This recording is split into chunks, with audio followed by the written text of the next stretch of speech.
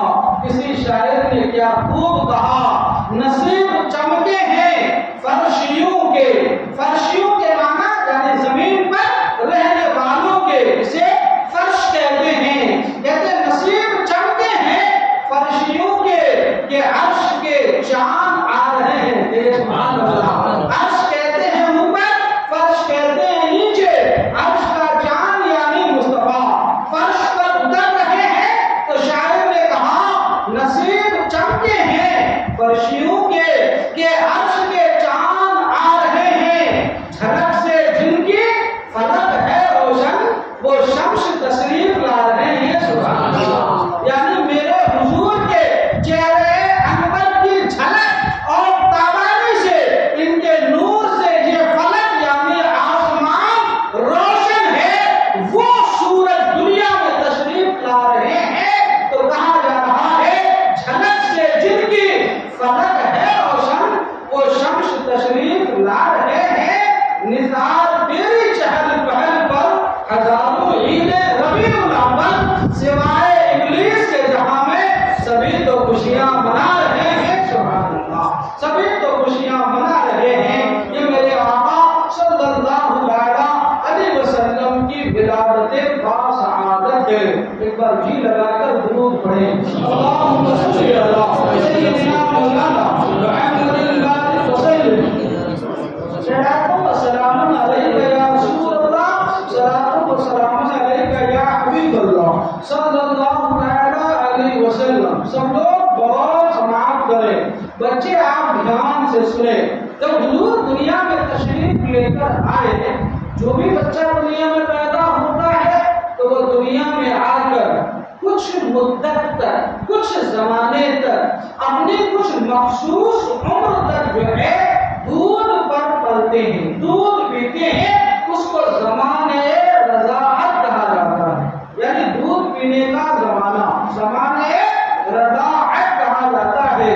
میرے حضور بھی دنیا میں تشریف لے آئے تو آپ نے کن کن عورت کا دودھ نوش فرمایا، یہ آپ سنیں۔ سب سے پہلے میرے آقا صلی اللہ علیہ وسلم نے اپنی والدہ ماجدہ حضرت سیدہ آمینہ رضی اللہ تعالی عنہا کا دودھ نوش فرمایا، یعنی آپ کا دودھ پیا کہ آپ جو ہے حضور حضرت سیدہ آمینہ کے نور نظر رکھتے جگر ہیں، اور انہوں نے اپنے نور نظر رکھتے جگر کو سب سے پہلے دودھ پلایا۔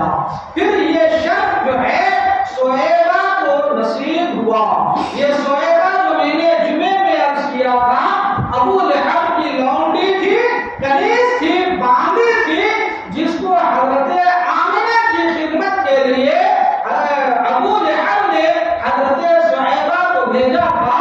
تو حضور کی پیدائش کے بعد حضور نے اپنی والدہ ماجدہ سیدہ آمنہ کا دودھ پینے کے بعد حضرت سہیبہ کا دودھ پیا۔ سبحان اللہ۔ اور پھر اس کے بعد جو ہے حضور علیہ الصلوۃ والتسلیم نے ام ایمن کا بھی دودھ نوش فرمایا۔ یہ ام ایمن یہ وہ پاکیزہ اور مطہرہ عورت ہے جو حضور علیہ السلام کو ان کے والد حضرت عبداللہ کی طرف سے وراثت میں ملی تھی۔ ان کا نام ہی تھا ام ایمن۔ اس کا ترجمہ دیکھیں آپ مچل جائیں گے۔ ام کا معنی عربی میں ہوتا ہے ماں، اور ایمن کا معنی ہوتا ہے بابرکت، برکت والی۔ تو ام ایمن برکتوں کی ماں۔ سبحان اللہ۔ برکتوں کی ماں کا مطلب سراب اور خیر و برکت۔ ان کا دودھ نوش فرمایا، اور ایک خاتون کا اور دودھ نوش فرمایا جس کا تذکرہ یعنی نام کا ذکر کتابوں میں نہیں ملتا۔ اور پھر حضرت حلیمہ سعدیہ رضی اللہ تعالی عنہا کا ایک لمبے زمانے تک حضور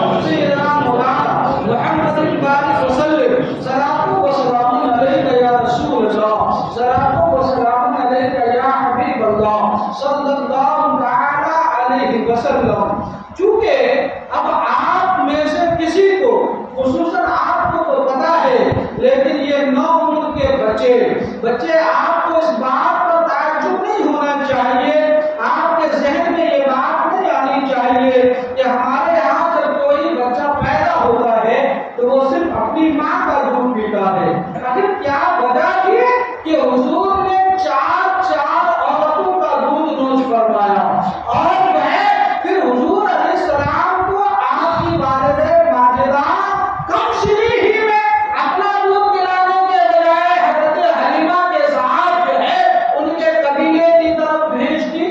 یہ اہل عرب کا طریقہ تھا کہ اہل عرب میں ایسا ہوتا تھا کہ بچوں کو، خصوصاً وہ بچے جو شہروں میں پیدا ہوتے تھے، ان بچوں کی اچھی نشو و نما، کیونکہ شہر کی آب و ہوا یہ جو ہے گندگی سے آلودہ ہوتی ہے، اور دیہات کی آب و ہوا وہاں کی سبز و شادابی اور ہریالیوں سے پاک اور ستھری ہوتی ہے۔ شہر کے بچے عمومی طور پر جسمانی طور پر نازک اور کمزور ہوتے ہیں، اور دیہات کے بچے مٹی اور کھیتوں پر ڈنڈیوں میں دوڑ کر، کھیل کر اور رہ کر جو ہے وہ جسمانی طور پر قوی اور مضبوط ہوتے ہیں۔ شہر والوں کی زبان، چونکہ شہر میں ہر طرح کے لوگ آتے ہیں، تاجر آتے ہیں، سیاح آتے ہیں، تفریح کرنے والے آتے ہیں، اور دیگر قسم کے لوگ آتے ہیں، جو شہر میں طرح طرح کے لوگوں کے آنے کی وجہ سے شہر والوں کی زبان خالص نہیں رہ جاتی، ان کی زبان مکسچر ہو جاتی ہے۔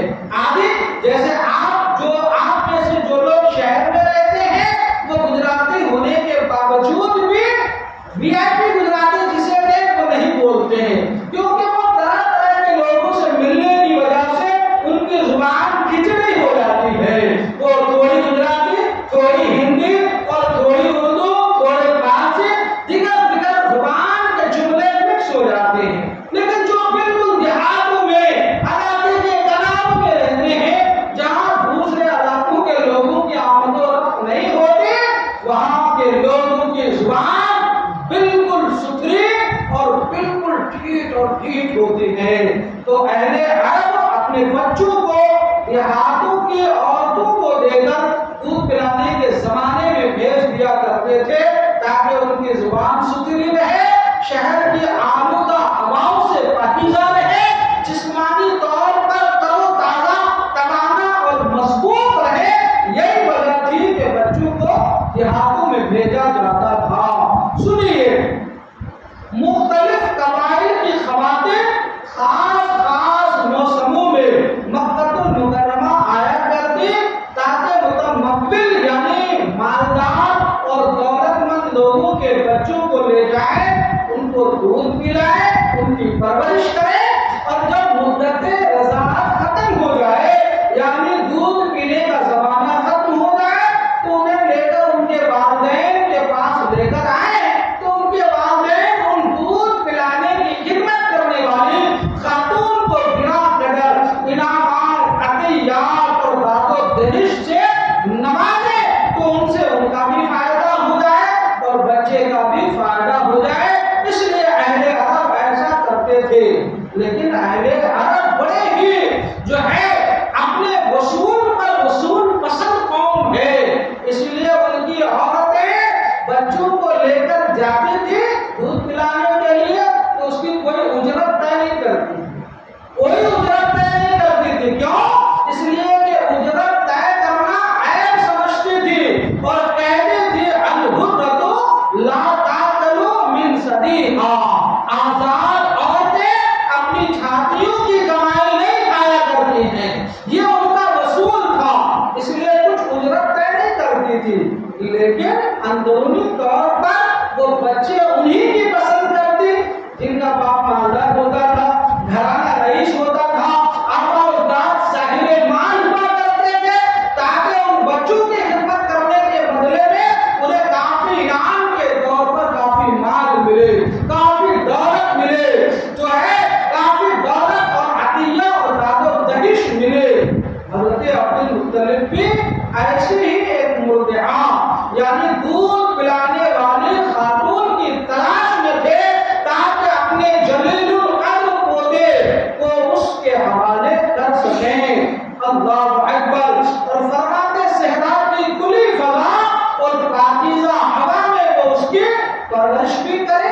جوہر فصاحت کو بھی آب و تاب بخشے، یعنی بچہ بولنے میں فصیح اور بلیغ اور جو ہے زبان دار ہو جائے، کیونکہ دیہاتوں کی زبان بالکل خالص ہوا کرتی ہے۔ اسی اثنا میں قبیلے بنی سعد کی چند خواتین اور چند عورتیں بچے لینے کی غرض سے مکہ آئی، تو ان کے ساتھ قبیلے بنی سعد کا ایک خاندان کا بنی حوازن، اس بنی حوازن خاندان کی ایک خاتون تھی جو قبیلے بنو سعد میں سے تھی، ان کا نام تھا سعدیہ حلیمہ۔ سعدیہ